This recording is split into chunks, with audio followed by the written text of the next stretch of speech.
That reminds me of something that I've thought about in music. And you're the first person that said that. I did my undergrad in music, and one of the things they said is know your music cold.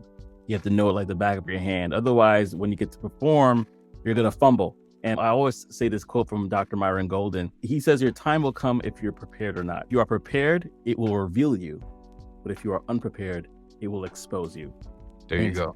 And so you do not want to be exposed in these tech recruiting streets because it's not going to look good for you. And if I may add something to that, let's say that you decide, unfortunately, you didn't get, and you could clarify this for me if I'm definitely speaking out of bounds here, but let's say that you start working for another company, you're not working at your company, and that candidate applies to that company, or the hiring manager doesn't work at that company, they go to another company, and that same candidate that kind of fumbled the ball there applies. Wouldn't that be a deterrent from them getting that job now because of the past experience they had with you or somebody else? It shouldn't. Okay. Because that's what we want to talk about, making sure that there's no kind of like unconscious bias in the interview process, right? So how you interviewed at another company, if you go to a different company, it should really have any bearing, because you want to make sure that the playing field is equitable, right? So that's what a tech recruiter like me and other people in the process definitely try to coach people on, right? To make sure things are fair and balanced. Okay, yeah, communities and certain networks and things like that may be small and things may be said. However, on the balances of probability, the chances are that may not be the case. So you want to make sure that, and what I would even encourage from the seat that I'm in, is just making sure that the playing field is fair and equitable, okay? You need to assess this person for this job that they're applying to, and you need to interview them, vet them, and qualify them for that role, not the role that you interviewed them for with another company 6 months ago. So hopefully that made sense. Absolutely, it does. It absolutely does. Now, I definitely want to talk about Black in Tech's Foundation that you're the president of. First of all, congratulations on that. Thank you. No, that's amazing. I would love to talk to you about that because I didn't even know that existed until I checked out your LinkedIn, and I was like, this is cool. Could you talk about the formation of that foundation? And even if somebody like myself or others that are looking to get connected to something like that, how could they get connected to a foundation of that sort? Yeah, absolutely. Yeah, I am the chapter leader or chapter president for the Raleigh-Durham chapter here in North Carolina, the Black in Technologies Foundation.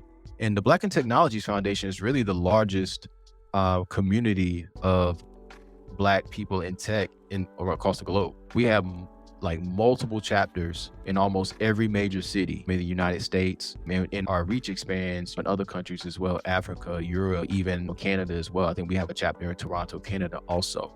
And basically the foundation itself is about stopping the divide. That's our mission. That's our mantra in the tech space, right?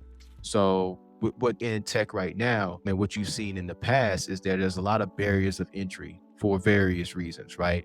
So what we're doing is doing what our job and doing our part to make sure that those barriers are minimized. So basically we talk about career opportunities, right? So we want to make sure we have a channel or a flow of where companies and tech recruiters can get to our members about opportunities in tech, right? We want to make sure that we have educational opportunities, right? So we have a scholarship program for people who don't have a 4-year degree in tech, where they'll be able to get accepted in and they'll be able to chart their path, right? So we have things like that.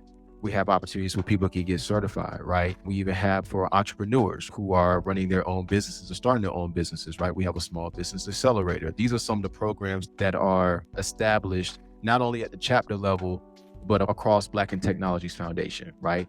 We provide opportunity for networking. So that's more so done at the chapter level, where we try to bring people in to kind of network, mix and mingle in a low pressure environment. We do career fairs, we do job fairs. We have our own job board where we have tech opportunities at these companies that are hiring. Some of our major partners are big tech companies. So we have partners and sponsors that back us, right? We throw our own conference every year. There's the Afrotechs of the world. There's the Render ATLs of the world, Blackest Tech. I've been to all of them. I haven't been to Afrotech. I'm gonna try to go this year. Me both.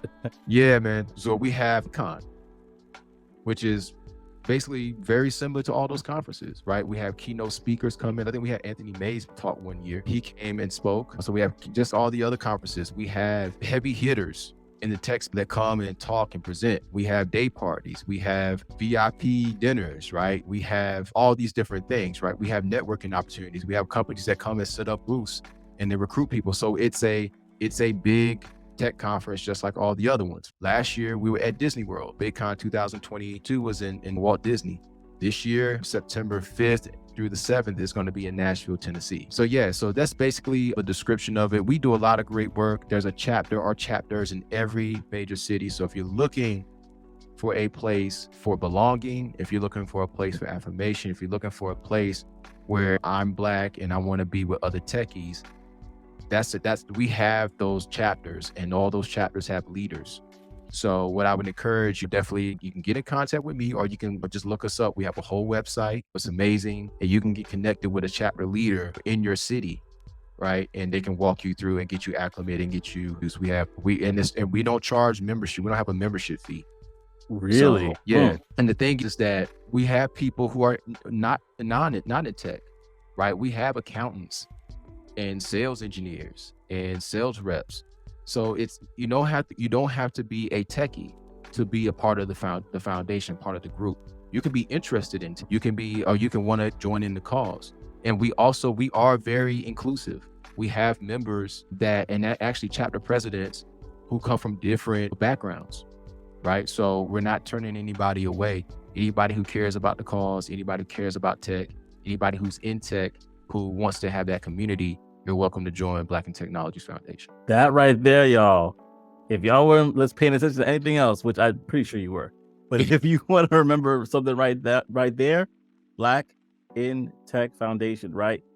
I'm going to put the description below for him. I'm going to put also his LinkedIn as well if you want to connect with him. But I'm definitely going to put the website below. And hey, check it out. Some people have been asking for community. Some people have been searching for community. Yes, we have a virtual community, but how powerful would it be to find people in your actual area where you live that you can talk, network, and basically chop it up with and grow together? And so that's amazing. I'm going to be signed up for the one in New Jersey. So I'm going to definitely be a part of that for sure. Now, you talked about this already, which is resilience, and that mindset is what you need. I wanted to ask you, now that we're moving to the brain, what would you sum up? Would that be the word that you would sum up for somebody to basically not only be where you are, but to scale from there? Or is there another word or another mindset you would probably say somebody needs to have? Yeah, I think resilience is the proper word. If we want to really break it down, I think challenges, trials, and tribulations in life are going to come. And I think you can't be, I'm going to say this to you, you can't be resilient alone. I'm going to say that again. You can't be resilient by yourself. And I think one of the things I talk about, me being resilient and me having the right mindset, and that's great, but you got to have a community. You got to have, if it's not your family, some friends, some people that can help you navigate and get out of the valleys, right? So I think that's one of the main things is you can't be resilient by yourself. You're gonna need to lean on people and everything like that. So I think that's really key. And I think a lot of times people try to be resilient by themselves. And that's not good. It's not good to be a lone wolf in a valley so I would say it's resilience. If we had to break that down, there's always this image this image of somebody doing it by themselves, and you don't have to be strong alone. You don't have the 100% don't have to do that. So I think that's key. I think you having the mindset that, hey, I'll just relate it back to sports, right? Because a lot of those things I've used in my career, right? Even if we had a bad loss or it was an upset, the rule of thumb is, man, hey, we're going to feel bad about it for a day. And then after that, we got to really, you can continue to feel everywhere you want to feel because we're all human, but sooner or later, you're going to have to try to, how do I get out of this? How are you going to get out? How I'm going to start planning that and start getting with your people that love you, people that care about you, that kind of lift you up, because you can't be resilient alone. I can't stress that enough. And I think a lot of times when people try to do that, you end up burning yourself out. You end up overexhausting yourself, and that's just not healthy. So that's my whole perspective on that. And that's absolutely true. I said it before, if you want to go fast, you go by yourself. But if you want to go far, you need a team. You need people. That's perfect segue to talk again about Blacks in Technology Foundation. Get connected and find your place, find your people, because you cannot do this alone. And Yeah. just, man, you want to say something else, Bobby? Yeah, and it just, if I could have just related to myself, man, like I didn't accomplish all the great things I did as a high school athlete by myself.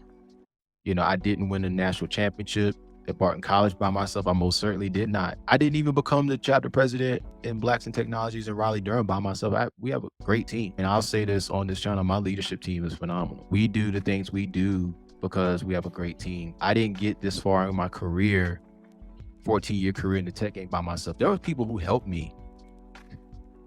There were people, and I've seen in my career a lot of peaks and a lot of valleys, not only me, but also in the job market. I've seen ups and downs, and I didn't get this far by myself. There was somebody that believed in me. There was somebody who gave me a good, hey man, you might want to check this. I gave me a heads up. But also, here's the thing too. I had to do that for other people as well. Now I was at a peak and other people were in valleys. I had to make some deposits in people. That's good. You know what I mean? Because networking, collaboration, all of this stuff, man. One of the biggest things I learned in my career, one of the biggest things I learned about networking, and how we can move on. But the philosophy of deposits and withdrawals. A lot of times people going to things just looking to get withdrawals from people. They're looking to, what can I get out of my community? What can I get out of my network? But when you go into it like that, the people that you're looking to get things out of, eventually you're going to overdraft on them and they're going to get exhausted. Yep. That's why I said networking is a value exchange. Collaboration is a value exchange, because eventually you're going to have to make some deposits. And you got to come into situations like, okay, what can I give to my people? What can I give to my community? What can I give to my network? What can I give to my team? Because sometimes you're going to have to make some deposits in the people before they return the favor, right? So that's just an important concept, man, to make sure not only there's going to be people that's going to 100% be there for you, but you got to be there for other people too. You got to pay it forward. Absolutely. Absolutely. The same posture to give is the same posture to receive, an open hand. Yeah. And so I want to encourage you right now, if you are listening to this, have that mentality of a giver. Have that mentality of a giver, because when you give and you give it without wanting or even desiring, like Bobby said, it's going to come back to you. It'll come back to you in ways that you couldn't even imagine or think. I could go down a laundry list of people that said, hey man, I want to give this to you just because they gave. My mother was great that way. She used to give her time, talent, and treasure. And the things that she used to receive in return, I was like, man, we could not afford to pay for that. Yeah. But she received so much because she was a giver. And that's the same heart and mind that you should have as a person that is willing to give. Yep. And so that being said, thank you so much, Bobby, for this conversation. This has been great. I know that people are going to look back and say, man, there are gems in here. There are gems in here. And so I really appreciate you taking the time to speak with us today. But yeah, thank you, Joseph. I appreciate it, man. This was really great. I appreciate you having me on. And I hopefully the things I said were helpful to somebody out there. So yeah, I'm happy to be here. Happy to do this, man. Thank you for inviting me. Oh, I know they were helpful to me. That's all. So yeah, so you got now. Yeah, I appreciate it, man. Yeah. Absolutely. Thank you again, family, for tuning in. We're so excited that you joined us. And until next time, like I always say, I hope to see you on the other side. Take care, family.